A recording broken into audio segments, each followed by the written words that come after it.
All right, it's time for some notes on Act Two. When we get to Act Two, we are in Cyprus. So we've completely changed locations. At the end of Act One, we left we left Venice in the middle of the night, and now we are on Cyprus with the people who are already there. So Montano, he is kind of one of the Venetian men who was stationed in Cyprus.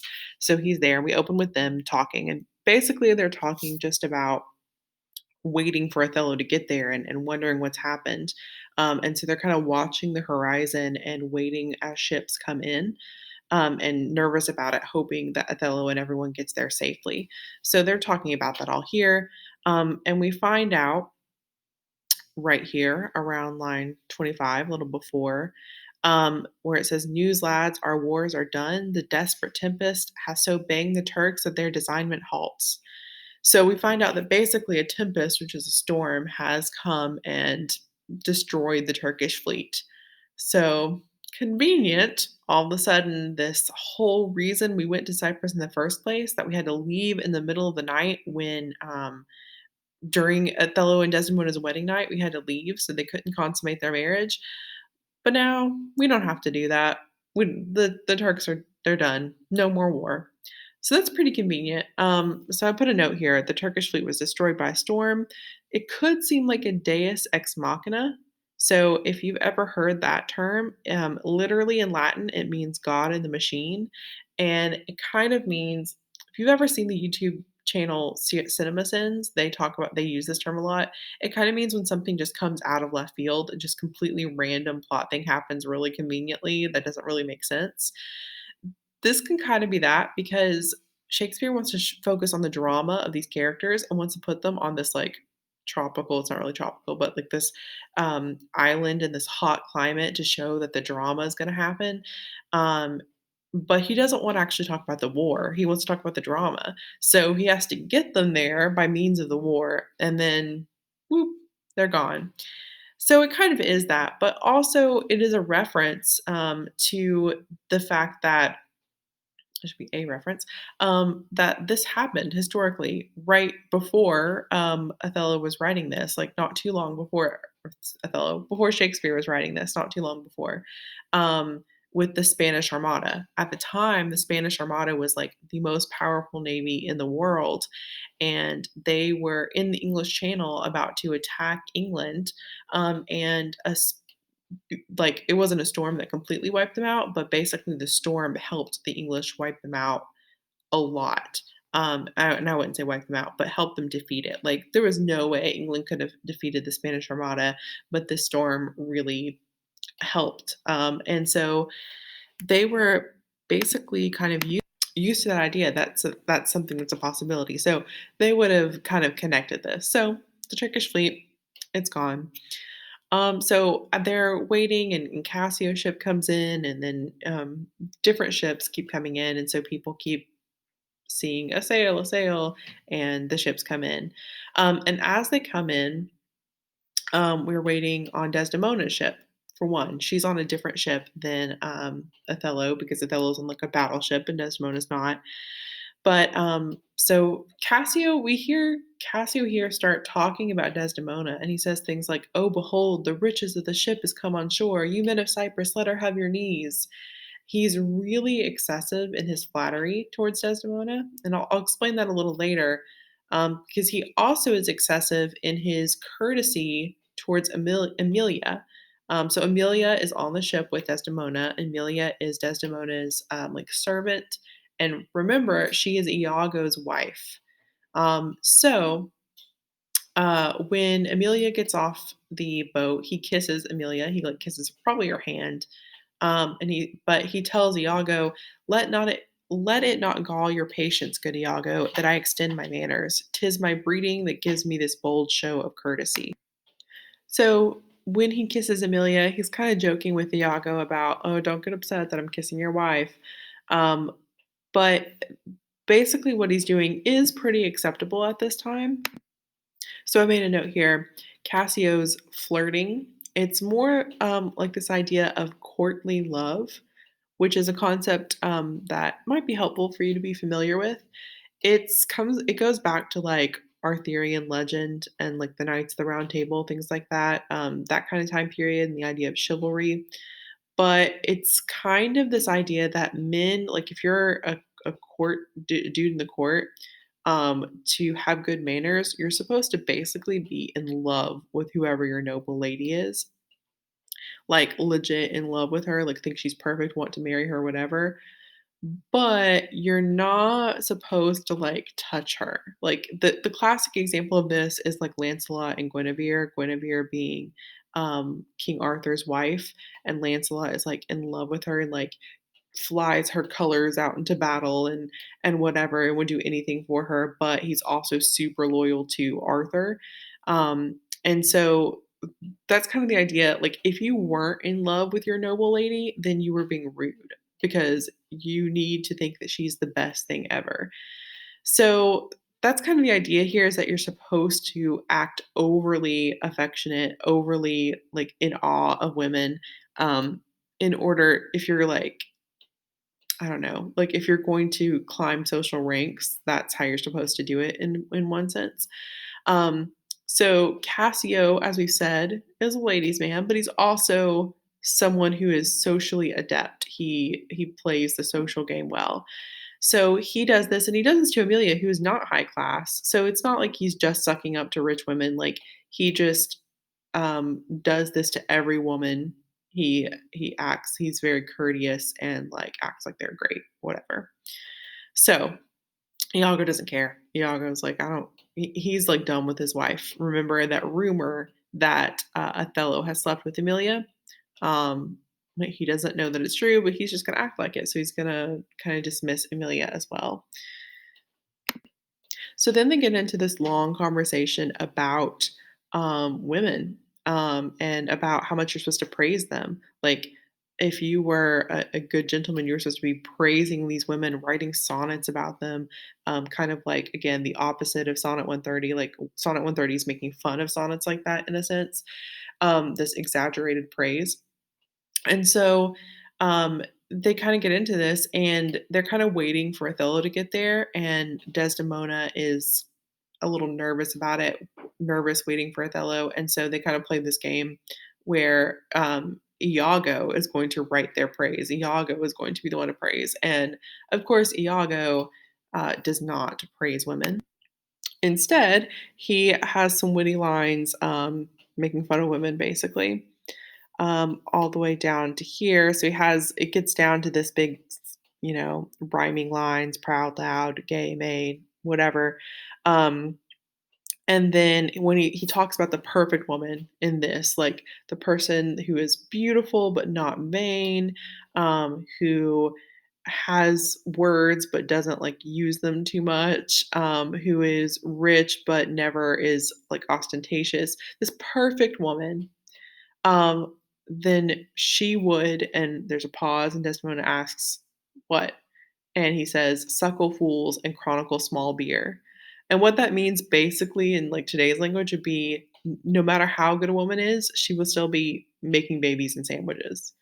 Is kind of that. That's the chronicle small beer, like give out sandwiches and suckle fools, have make babies. So he kind of shows that it doesn't matter how wonderful a girl is, that that's what's going to happen to her. Which honestly is true at this time, to be fair, but he's obviously not writing anyone's praise. He is not, going to play that game. He plays other games, but not that game. So they kinda brush us off, they just think it's funny, whatever, he's making fun of people, and at this point, Cassio takes Desdemona aside and is like talking to her, and Iago has an aside. So we haven't talked about asides yet. When we're talking about our major drama terms, monologue, soliloquy, and then aside is kind of our last major drama term. And aside is easy to note because it'll almost always say aside. So while there are other people on the stage here, Iago is talking to the audience in a sense, not necessarily breaking the fourth wall, maybe, but not necessarily. But he's just turning, and what he's saying is not supposed to be heard by anyone. This is similar to a soliloquy in that he's kind of just talking, um, about his thoughts. He's saying his thoughts out loud while something's going on. So we can picture Desdemona and Cassio off to the side over here, and then Iago is over here um, talking about what they are doing. So Cassio and Desdemona are together. And apparently Cassio is like touching her, like taking her hand again, probably in a very acceptable way, a courteous way, according to them, just as a friend, like comforting her while she's worried about Othello. But Iago comments on this, and says he takes her by the palm. So, like, he's commenting on that Cassio's doing this. "Ah, well said, whisper. With as little a web as this will I ensnare as great a fly as Cassio." So he's talking about them standing together whispering. He's going to use that and make it a web to catch Cassio. And so he kinda goes on in that line, um, commenting on how this, like, little flirtation or this little thing, he's going to blow that up out of proportion and use it to wreak havoc, basically. So then Othello comes, yay, he makes it, he's not dead, woot. And then we have another aside. So Othello and Desdemona are now together and like, I don't know, hugging, kissing, whatever they're doing. And he has another aside here saying, oh, like things are good now, but I'm going to change that, basically, is what he says, using some metaphors. Hint. So it's settled. The wars are done. It's great. So now Othello and Desdemona are gonna go off together, probably to consummate their marriage because they haven't done that yet because the war is over and they don't have to stress. And then we are left again with Rodrigo and Iago. So now Iago needs to convince Rodrigo to do something else. So he tries to convince Rodrigo that Cassio and Desdemona are together, which is, again, he said in the first act he was going to try to convince Othello that Cassio and Desdemona were together. Now he's going to try to convince Rodrigo for some purposes we will see. So, in doing so, he plays upon that background information we have. He says, and what trying to say that Desdemona will like doesn't want him anymore and is with Cassio. And Rodrigo doesn't believe it at first. He's like she just married Othello, like she's obsessed with Othello, like whatever. But Iago says, "What delight shall she have to look on the devil?" So again, we are kind of equating Othello with the devil, and we know there's nothing these guys are mad at Othello, but there's nothing he's done that would make him like the devil. So this is probably again some like racialized thing equating um where he's from with religion. He does mention the blood here. When the blood, he's talking about Desdemona, when her blood is made dull with the act of sport, like basically once she's satisfied her like passion for him, then she's got to move on to something else. Like it's a fickle thing. It's a finite thing. And so he says the natural thing she would want is to turn to someone with loveliness and favors, someone beautiful, not Othello, sympathy in years and manners, so someone who's closer to her age and closer to her breeding and beauties, all which the more are defective in. So he's saying like his argument for the fact that Desdemona is not with Othello anymore is that it's natural for her to want to be with someone else, particularly someone like Cassio, who is like her in so many ways. And so then he talks about Cassio's nature and why it makes sense that Cassio's handsome, young, and has all that stuff that green minds look after. So all the stuff that like young people want, he's just like kind of superficial, I guess. So that's what he's saying there. And so Rodrigo still has trouble believing this because he's like, she's so perfect. She would never like cheat on her husband. Like that's one of the reasons Rodrigo loves her is because she's perfect. But Iago has, even though Rodrigo's trying to corrupt her, by the way, right? But Iago says if she had been blessed, she would have never loved them more. So like she can't be this perfect person because if she were, she would not be with Othello. Like she would be with someone of her own kind, basically. Iago tries to convince, after he convinces Rodrigo that Desdemona and Cassio are together, he's like, "Look, if you want to be with Desdemona, now you have to get rid of Cassio because he's standing in your way." So he says, "Anger Cassio," um, because Cassio is sudden in choler. Basically, Cassio is an angry drunk. So if he gets drunk, then he gets really like he wants to fight. So provoke him in some way, make him fight, and he says, "Provoke him that he may, for even out of that will I cause these of Cyprus to mutiny, whose qualification shall come into no true taste again by the displanting of Cassio." Basically, meaning if you can get Cassio to fight, then I'll make it to where everyone calls for his removal, like his removal from his position because of him not like keeping watch, him not doing his job because he's fighting instead of keeping the peace. Obviously, this makes sense because Iago wants to get rid of him. Iago doesn't want him to be in that position because Iago wants that position. But he's saying that that means Cassio will be sent home, and so Rodrigo will have be able to get with Desdemona. He literally says, "So shall you have a shorter journey to your desires, by the means I shall then have to prefer them." So, um, so then we end. Rodrigo's convinced somehow. Rodrigo's dumb. So Rodrigo's convinced somehow of this, and then Iago then has a soliloquy here at the end where he's going to reveal a little bit more. And I just want to point out how he um, talks about that the idea that Othello has slept with his wife. He says, "It doth like a poisonous mineral gnaw my innards." So, like, this idea is eating away at him. And so maybe we're getting a little bit more insight into why Iago hates Othello. This is something that confuses me because, like, the first thing he says is, "Oh, Othello gave this job. I want it away." And now he seems obsessed more with this idea that Othello has slept with his wife, which is not even what he brought up at the beginning. So for me, I this is a kind of a question I have about the play. Um, is it that Iago has started down this course and now he just wants more and more reasons to be mad and trying to justify what he's doing to Othello? Or was it always this that was actually bugging him? This idea that his wife has made him a cuckold, as we learned in our background information that, like, that's the worst thing that could happen, and so this has made him so angry that that's really the reason? Um, or is it just some other hatred?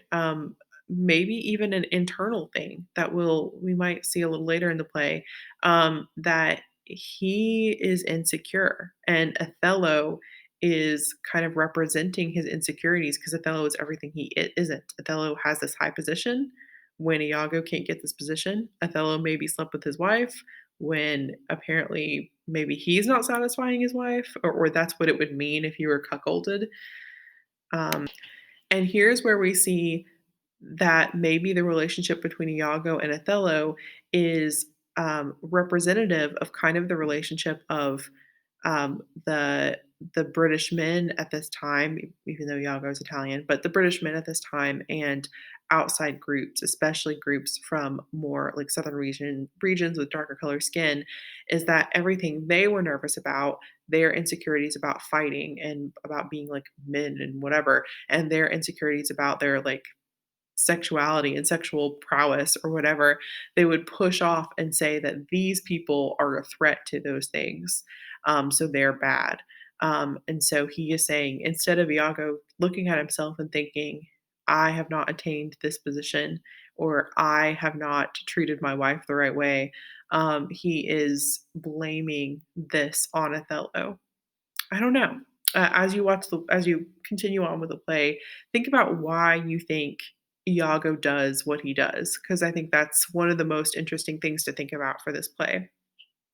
But he goes on and says, just because like this idea of Othello sleeping with his wife Emilia gnaws his innards, he wants to put them more into a jealousy so strong that judgment cannot cure.